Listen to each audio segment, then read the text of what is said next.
आज महाप्रभु श्री जगन्नाथंकर नवजौवन दर्शन से प्रभुंकर 56 भोगर गोटे भोग बनईकि श्रद्धार सहित मु आपण मान सहित शेयर करी। आज महाप्रभु श्री जगन्नाथंकर 56 भोगर गोटे भोग बनवाई मुझे छोट प्रयास करी श्रद्धार सहित भक्तिर सहित बनई। जदि से दोष त्रुटि थाए समस्ते मते क्षमा करदेवे।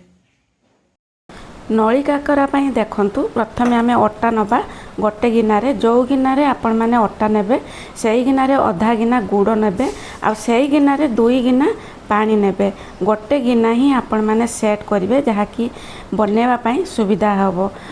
जेहेतु आमे प्रभुंको पाई प्रसाद बनौछे सेथि पाई आमे माटीर पात्र यूज करछे। तो एबे माटीर कढ़ई मु गैस रे बसई देछि तो सेथिरे पानी दे देली। एबे देखंतु सेथिरे आमे मसला दबा। मसला रे अलैच आउ गोलमरिच एई दुईटा को आपण माने कुटी देबे ताकू पाउडर कर देबे। तो प्रभुंकर प्रसाद रे गुजराती पड़े नहीं अलैच ही पड़े। आपण माने अलैच देबे। आगो को भी रथ यात्रा आसुची आपण माने एई भया बनैकी प्रभुंको पाखरे भोग लगेई पारिबे आ निजे मध्य खाई पारिबे। देखंतु गुड़टा मेल्ट हो जाइछि जेहेतु गुड़ रे अपरिष्कार थाए तेणु करी प्रथमे आमे गुड़ पानीटा को छाणी देलु। एबे छाणी सारला परे से कढ़ई रे आउ थरे गुड़ पानीटा देई देलु आउ टिके फुटिबा पाई छाड़ी दबु। जे तापरे देखंतु आमे जो मसलाटा कुटी थिले से मसलाटा गुड़ पानी रे दे देले आउ देसी घी गोटे चामच दे देले। तापरे देखंतु गुड़ पानीटा फुटिला परे एबे आमे अटाटा को गुड़ पानी रे दबा आउ तार खली प्रस्तुत करिबा। गैस रो फ्लेम को आपण माने लो रे रखिबे। लो रे रखिकी खली प्रस्तुत करिवे। आगो को रथ यात्रा आसुची आपण माने एई भलिया प्रभु जगन्नाथंकर भोग प्रस्तुत करि पारिबे आउ निजे खाई पारिबे। प्रभुंको पाखरे भी भोग लगेई पारिबे। तो प्रभुंकर जेहेतु 56 भोग रही 56 भोगरू एटा गोटे भोग मु आगरू भी किछि भोग शेयर करछि संपूर्ण सबु भोग शेयर करि नाही।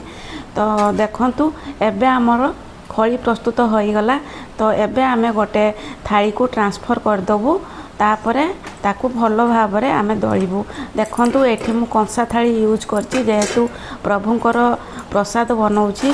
तो एबे देखंतु खलीटा को मु कंसा थाली रे देई देली आउ टिके सेट होबा पाई गोटे बेलाटा को ढांकी देखि किछि समय रखिदेली। एबे देखंतु गैस रे गोटे कढ़ई बसई देछि सेथिरे देसी घी देई देली गरम होबा पाई। आपण माने घी जगह रे तेल मध्य नै पारिबे। प्रभुंको काम रे घी ही यूज हुए से मु घी यूज करिछि। आपण माने जदि निजे खाइबे ताहले तेल यूज करि पारिबे आ प्रभुंकर जदि भोग लगेबे ताहले घी यूज करिवे। तो देखंतु एबे आमे खलीटा को भल भाव में दली देलु। हाथ रे एमिति घी लगे देबे। खलीटा टिके ठंडा हैला परे आपण माने भल भाव में दलिकी तार स्मूथ डो प्रस्तुत करिवे। जेहेतु आमे नली काकरा बनौचु सेथिपाई तार शेपटा नली भलिया आपण माने देबे। एई भलिया देखंतु एटा नली भलिया देखा जाउची। तो एई भलिया नली भलिया आपण माने बनै देबे सबु खली को।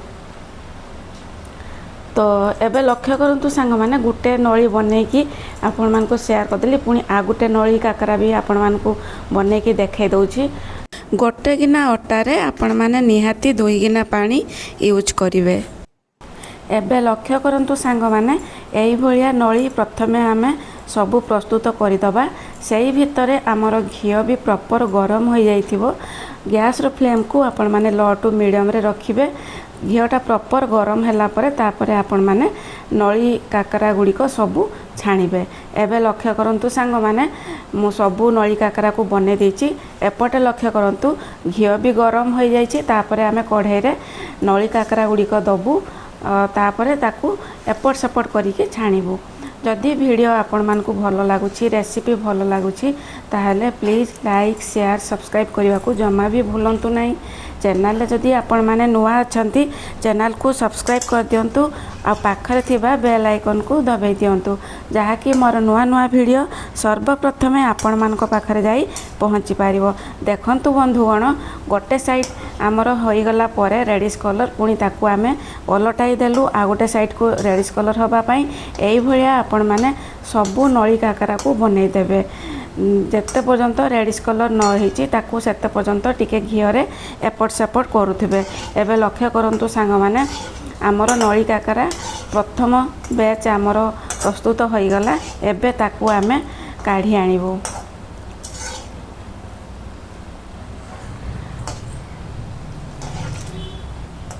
ଭିଡ଼ିଓ ଯଦି ଆପଣମାନଙ୍କୁ ଭଲ ଲାଗୁଛି କମେଣ୍ଟରେ ଜୟ ଜଗନ୍ନାଥ ନିହାତି ଲେଖନ୍ତୁ। ତ ଦେଖନ୍ତୁ କେତେ ସୁନ୍ଦର ରେଡିଶ କଲର୍ ଦେଖାଯାଉଛି ଆଉ ଗୁଲାବ ଜାମୁନ ଟାଇପ୍ରେ ଦେଖାଯାଉଛି। ଏଇଭଳିଆ ଆପଣମାନେ ନିହାତି ଥରେ ବନାନ୍ତୁ। ତ ଦେଖନ୍ତୁ ଗୋଟେ ଥର ବନିଗଲା, ଆଉ ଗୋଟେ ଥର ମଧ୍ୟ ମୁଁ କଢ଼େଇରେ ଦେଇଦେଲି। ଏଇଭଳିଆ ସବୁ ଆପଣମାନେ ବନେଇ ପାରିବେ। ଆଉ ଯଦି ମହାପ୍ରଭୁଙ୍କ ପାଖରେ ପ୍ରସାଦ ଲଗାଇବା ପାଇଁ ଚାହୁଁଛନ୍ତି ତାହେଲେ ଘିଅ ୟୁଜ୍ କରିବେ। ଘିଅ ୟୁଜ୍ କରିକି ବନେଇବେ ଆଉ ନିଜେ ମଧ୍ୟ ଖାଇପାରିବେ। ତ ଏବେ ଲକ୍ଷ୍ୟ କରନ୍ତୁ ସାଙ୍ଗମାନେ, ମୁଁ ସବୁ ନଳି କାକରା ବନେଇଦେଲି। ତ ଆଜି ପାଇଁ ଏତିକି, ରହିଲି।